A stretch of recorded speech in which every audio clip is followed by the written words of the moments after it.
Hello. What's up guys, it's me Tati. Welcome to the channel, and today to practice our English I will be sharing with you the most amazing quiche recipe. I am saying that's the most amazing because my husband said that was good, my kids said that was good, and I tasted it was pretty good.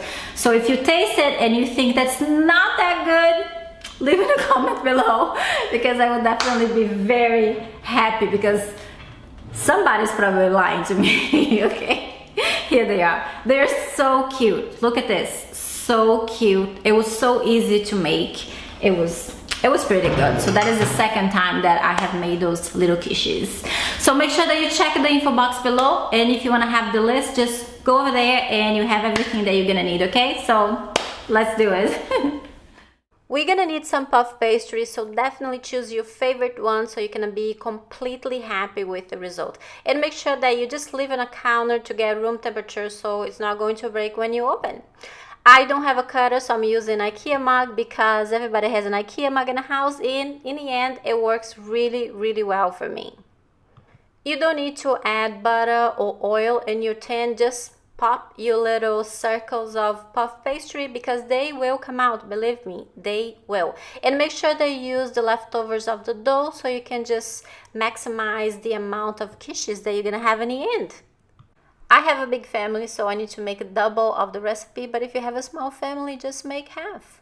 Here we have some eggs, some leek, some carrots, some tomato, diced tomatoes, some cheese. I'm using mozzarela cheese, and some cooked broccoli.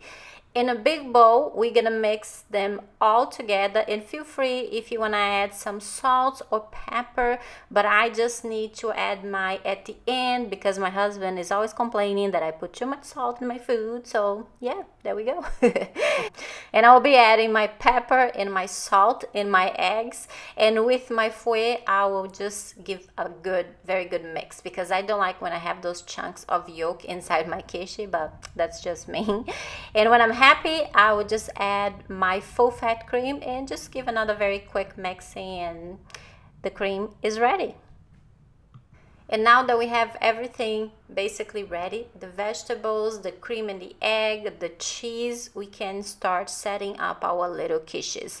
I'm kind of eyeballing the amount of vegetables that I'm putting, but you guys can see just it's kind of clear what I'm doing here. And I'm gonna also add a layer of cheese to add a little bit of more saltiness to my quiche, and at the end I will add the liquid part, and I will take it to my oven to about 180 degrees Celsius for 25 minutes, and then I will let them cool completely before I remove it from the little pan. As you guys can see, it's so easy. It's just because they're cold, so they come out much better.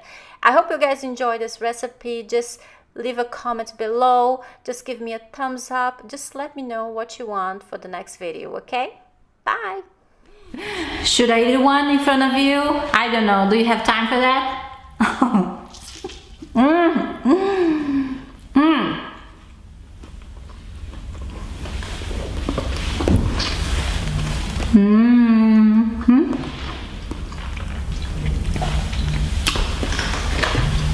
I'm serious, this is really good. You can try with a different kind of cheese, maybe blue cheese or brie, whatever cheese you want to put in there. Because it's, yeah, I think it was good. So, but I would love to know your opinion. That's it guys, I hope you enjoyed today's videos, and if you do, just give me that thumbs up. I will be so happy. And if you're new here, subscribe to my channel, come visit me in my Instagram. I will see, it was very hard for those words to come out, so yes, you definitely should subscribe because you're gonna help me out. So thank you so much, and I hope to see you soon in the next video. Beijos, ciao.